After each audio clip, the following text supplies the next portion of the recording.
Right. And I want to ask you, in terms of talking about this corruption, by the way, name that comes to mind in the news recently is Julian Assange. You know, he was exposing this corruption early on. He's had his life ruined because of it. It's a really sad story. Edward Snowden. I mean, think about that bravery. For me, I was quite young when that was going on. But I mean, the idea of saying, hey, whistleblowing, actually, we've got some corruption going on. They're not being honest with the American people. You could have had a chance to pardon these individuals. Why decide not to in that moment? You have two sides of it. In one case, you have like sort of a spy deal going on, and in another case, you have somebody that's exposing real corruption. Right. I feel a little bit, I won't say which one, but I feel a little bit more strongly about one than the other. Right. And you probably understand that. Mm-hmm. But I could have done it, but I will say you have people on both sides of that issue, good people on both sides, and you have some bad people on one side. But I decided to let that one ride, let the courts work it out. Mm-hmm. And I guess the courts are actually doing that. Yeah, these are big decisions. Yeah. In a certain way, you know, you have a country and there was some spying things and there was some bad things released that really set us back and really hurt us with what they did. You understand that. Mm-hmm. But at the same time, in many cases, what they did, these are the same people that came after me so viciously and dishonestly. Yeah. So, you know. That's why I thought, hey. So I said, come on, if I'm in your circumstance, I'm going, you know what? Yeah, well, I could have gone, I was very close to going the other way. Yeah, I think you were too nice. I might have been too nice. Might have been a little too nice. I've been known for being very nice. Yeah. And loyal, and loyal to people that have not always been loyal to you. Very loyal. Most have. You know, we don't read about them. We had a great administration, but I put some people in that didn't do the job. They just didn't do it. And I guess it may be on purpose they didn't do it. You know, it's one of those things. You put people in. Now I know everybody in Washington. I know the good. I know the bad.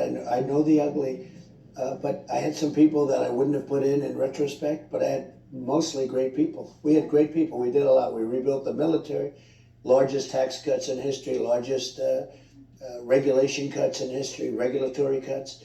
We did a lot of things, and you but did it with under fire. I did it. At all times. It's funny, and I've been using this expression a little bit lately. I said I had two jobs: to run the country and to survive, because I was under fire.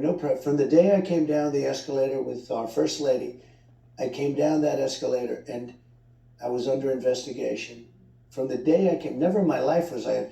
Every single aspect, everything I ever did for years. A friend of mine said, you have to be the most honest person in the world to have survived that. If they catch a comma, if they catch a misspelling word, they'll give you things, and they don't do it with the other side. They do that with Republicans, but me was the ultimate example.